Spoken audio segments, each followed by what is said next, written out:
automated. We can't continue to move around and shuffle around large volumes of papers. The shipping companies complain that it's even telling on their own bottom line, the port sector, every operator at the port must automate their process.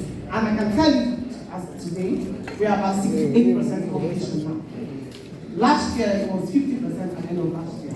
This year is about now, and we have a monitoring and enforcement team which monitors this. So that's why the figure I'm telling you now is the figure of what it is as at the last time it was monitored.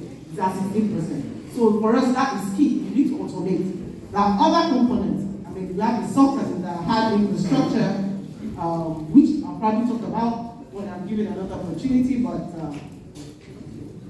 for now, I'd like to say automation is what we have focused on. Amongst other infrastructure like inland dry ports, which we're also developing in different geographical areas in Nigeria. Yeah. I'm sure you are aware of some of them. So I'd like to start here. You will have a couple as well, because basically I think I want to have this conversation on the role that the maritime sector will play in enhancing or encouraging trends within the non-export, non-export. The DMD talk about the need for regional shipping conversation. I'm wondering how what the Shippers Council are putting together, how we could create competitiveness and probably encourage.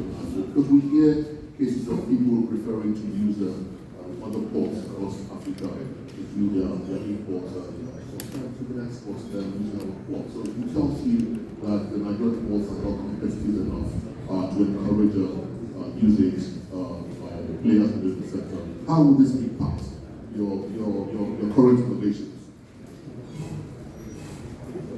Thank you very much.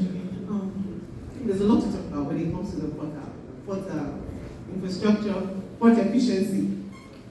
Because the efficiency of your port is premised on the few things that actually determine how efficient your port is. So having that in mind, now, regional shipping, regional carrier. At the Shippers Council, we also think there has to be a regional carrier. We have to have a regional shipping line. We cannot talk about being competitive when we have to rely on the big carriers from Europe and Asia. We also must have our own shipping lines who move our goods around the coast. You're moving to Dakar, why do you have to wait for a Maersk or a PRL or for a CMA to come move my goods from here to Dakar? So I know the Shippers Council is part of a larger team working on this project, which I know lies with legs in Adaora Nwonu. It's called the Sea-Link project. It's gone quite far, and I know in a very short time something will happen in that space. But beyond that, we're also advocating for more players. We're not leaving it just at what the Sea-Link is doing. There has to be more players in that industry. Because if we're talking about after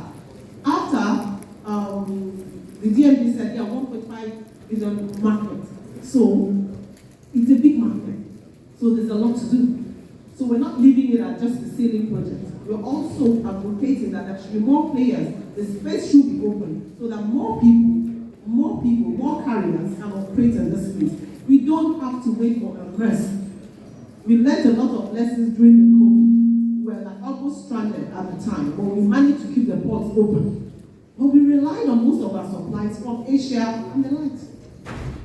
So apart from that, there are other areas, there are other infrastructure, there are other support structures we are putting in place to ensure that our ports are competitive. Now, we have the 24/7. I'm happy the DMD mentioned it. Unfortunately, it's not here, but 24 hours operation. That is correct. Most modern ports in the world operate 24 hours a day.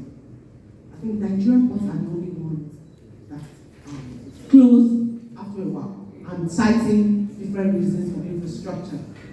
But I'm also glad to inform you that we are not sleeping. The government is also aware. So if you remember the executive order on ease of doing business issued by the Vice President in 2017. It hammered on this. It was one of those tenets of that executive body. 24 hours operation. Now, when this is issued, I mean, when such policies or directives are issued, yes, we may not just go full, full length with working on it immediately. But what it does is to make us to x-ray what we do. It makes you review what you do. It makes you look back and say, okay, fine, that means we're not doing the right thing. If the ports of Tema, if the ports of Elobe, even the neighboring ports, who are our competitors? Because oftentimes we say port of Antwerp, port of Hamburg. We're not competing with Hamburg. We compete with Togo, we compete with Cote d'Ivoire, Benin, and of course port of Tema. Even servicing our landlocked neighbors, we compete with them. They would rather go to Togo, go to take their goods from Tema. Whereas, ordinarily, it only makes economic sense to take it from Nigeria because we're just a stone throw from those countries. So those are some of the things we're mindful of that, and I'll tell you that even in 24 hours, it has improved. I can assure you now that if you go to the port 9 p.m. at night, 10 o'clock at night, you can clear your goods. But some freight forwarders choose not to do that because they cite what? Insecurity.